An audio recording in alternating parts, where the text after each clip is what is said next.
Question number 11, exercise 7.3.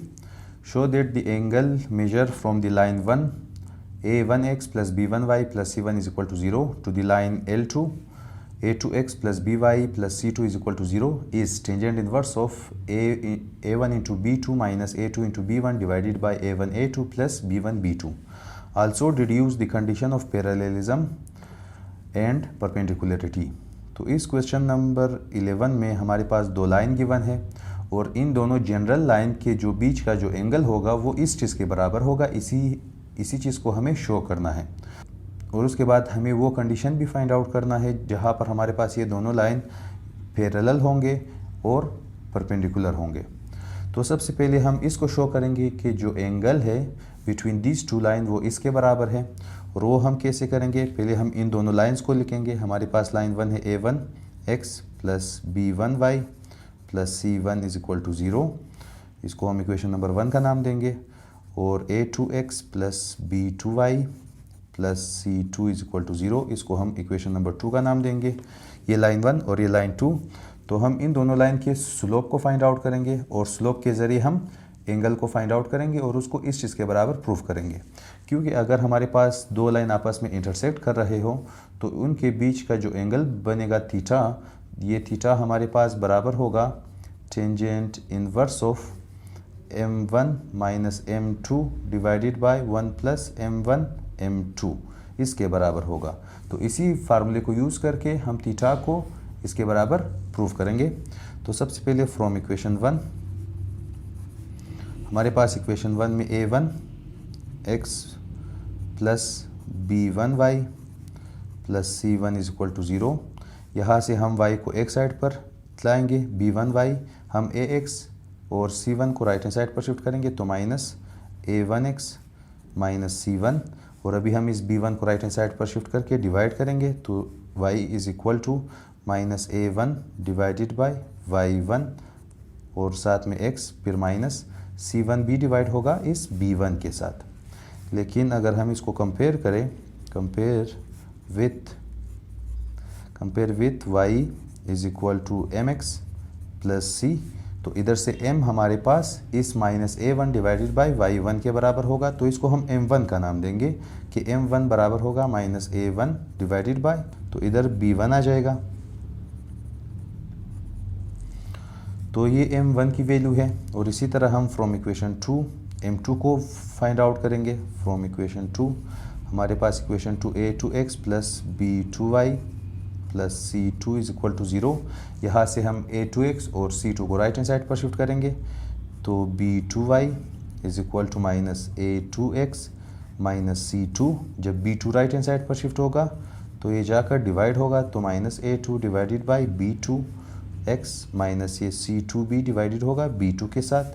अगर हम इसको भी कंपेयर करें with slope intercept form, compare with y is equal to mx plus c, तो इधर से m बराबर होगा minus a2 divided by b2 के, तो इसको हम m2 का नाम देंगे minus a2 divided by b2।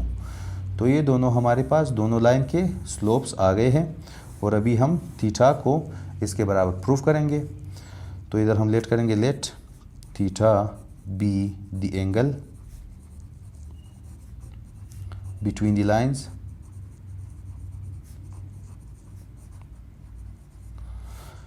अगर थीटा हमारे पास एंगल है तो हम ये लिख सकते हैं कि tangent of theta is equal to m1 minus m2 divided by 1 plus m1 into m2।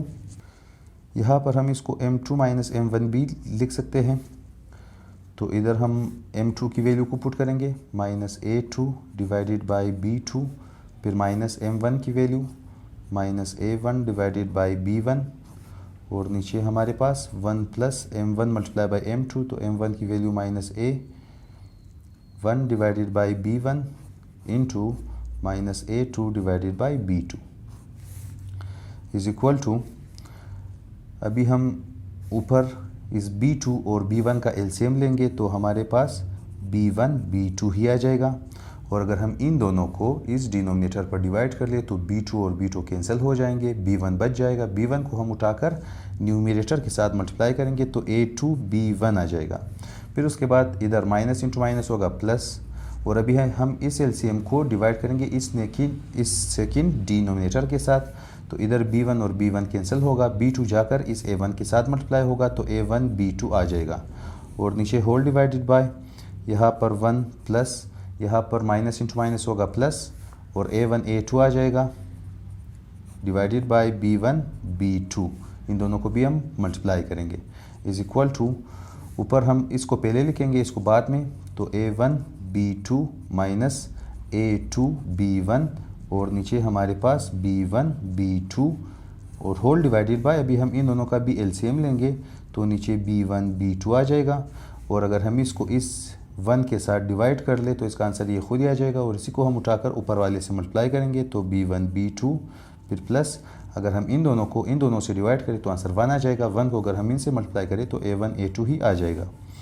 Is equal to, यहाँ पर हम इन दोनों डिनोमिनेटर को कैंसिल आउट कर सकते हैं, तो हमारे पास a1 b2 minus a2 b1 divided by, पहले हम इसको लिखेंगे a1 a2 plus b1 b2, और लेफ्ट हैंड साइड पर हमारे पास टेंजेंट थीटा है, अभी हम इस टेंजेंट को राइट हैंड साइड पर शिफ्ट करेंगे तो थीटा इज इक्वल टू होगा tangent inverse of absolute value of a1 b2 minus a2 b1 divided by a1 a2 plus b1 b2।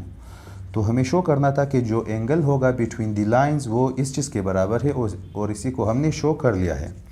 और अभी हम चलेंगे कि हमें वो कंडीशंस फाइंड आउट करने हैं जहाँ पर ये दोनों लाइन आपस में पैरेलल होंगे या फिर परपेंडिकुलर होंगे। तो हमारे पास यही प्रूफ हो गया कि थीटा इस चीज़ के बराबर है, और इसको हम इक्वेशन नंबर 3 का नाम देंगे। अभी हम दोनों कंडीशन को फाइंड आउट करेंगे, तो पहला हमारे पास है कंडीशन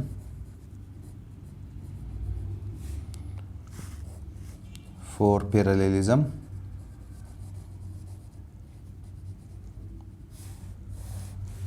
तो हमारे पास दो लाइन जब आपस में पैरेलल होंगे, तो पैरेलल से मुराद ये है कि अगर ये लाइन कुछ इस तरह है तो इसके मद्दे मुकाबिल एक और लाइन भी बिल्कुल इसी तरह हो, जो कि अगर हम इन दोनों लाइन को जितना भी एक्सटेंड करें ये दोनों एक दूसरे को इंटरसेक्ट ना करें, तो हम इन दोनों लाइन को पैरेलल लाइंस कहेंगे। और पैरेलल लाइंस में हमारे पास क्या है कि दोनों लाइंस के स्लोप आपस में इक्वल होते हैं। फॉर एग्जांपल अगर इस लाइन का स्लोप m1 है जो कि बराबर है फॉर एग्जांपल 3 के, तो इस लाइन का जो स्लोप होगा m2 वो भी बराबर है 3 ही होगा।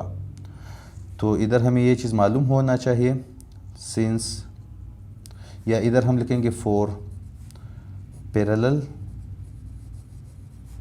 लाइंस, हमारे पास क्या होगा कि m1 बराबर होगा m2 के, और m1 हमारे पास क्या है, लाइन 1 का स्लोप जो कि minus a1 divided by b1 और m2 minus a2 divided by b2।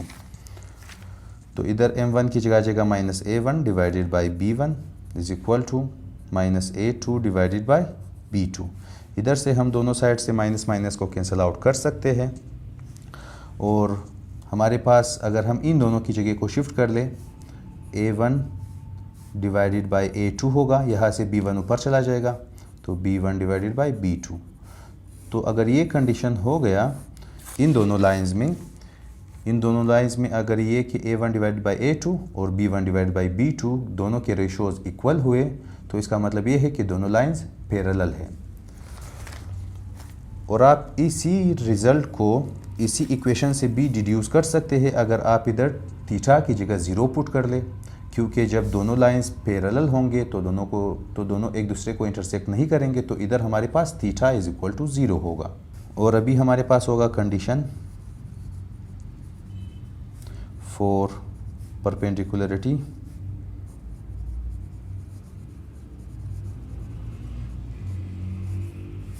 और हमारे पास कंडीशन फॉर परपेंडिकुलरिटी कब होगा या फिर कैसे होगा। फॉर एग्जांपल अगर ये एक लाइन है और एक दूसरा लाइन इसको परपेंडिकुलरली इंटरसेक्ट कर रहा है, यानी इन दोनों लाइन के बीच जो एंगल ऑफ इंटरसेक्शन है वो 90 के बराबर है, यानी कि थीटा 90 के बराबर है। तो इन दोनों लाइंस के आपस में जो स्लोप्स है, फॉर एग्जांपल इसका स्लोप अगर m1 है और इस लाइन का स्लोप अगर m2 है, तो इन दोनों के प्रोडक्ट यानी स्लोप्स के प्रोडक्ट वो बराबर होगा -1 के। तो इसी कंडीशन को हम यूज़ करके कुछ इस तरीके का कंडीशन निकालेंगे कि अगर वो होल्ड करे तो हमारे पास दोनों लाइंस क्या होंगे, परपेंडिकुलर होंगे। और अगर दो लाइंस परपेंडिकुलर हुए तो इसका मतलब ये है कि दोनों लाइंस के स्लोप का प्रोडक्ट वो -1 के बराबर है। तो इधर हम लिखेंगे for the lines to be perpendicular, अगर दोनों लाइंस परपेंडिकुलर हुए तो इसका मतलब ये है कि m1 into m2 is equal to -1 होगा। तो m1 की वैल्यू हमारे पास -a1 divided by b1 into -a2 divided by b2 is equal to -1। यहाँ पर माइनस इंटू माइनस होगा plus a1 a2 divided by b1 b2 is equal to -1। अभी हम इसको राइट हैंड साइड पर शिफ्ट करेंगे तो a1 a2 is equal to -b1 b2, और इसको हम लेफ्ट हैंड साइड पर भी शिफ्ट कर सकते हैं कि a1 a2 plus b1 b2 is equal to 0। और यही हमारे पास वो कंडीशन होगा कि अगर ये चीज़ होल्ड करे किस में, इन दोनों लाइंस में, कि अगर a1 multiply by a2 plus b1 multiply by b2 का आंसर क्या आ जाए, अगर 0 आ जाए तो इसका मतलब दोनों लाइंस आपस में क्या होंगे, परपेंडिकुलर होंगे।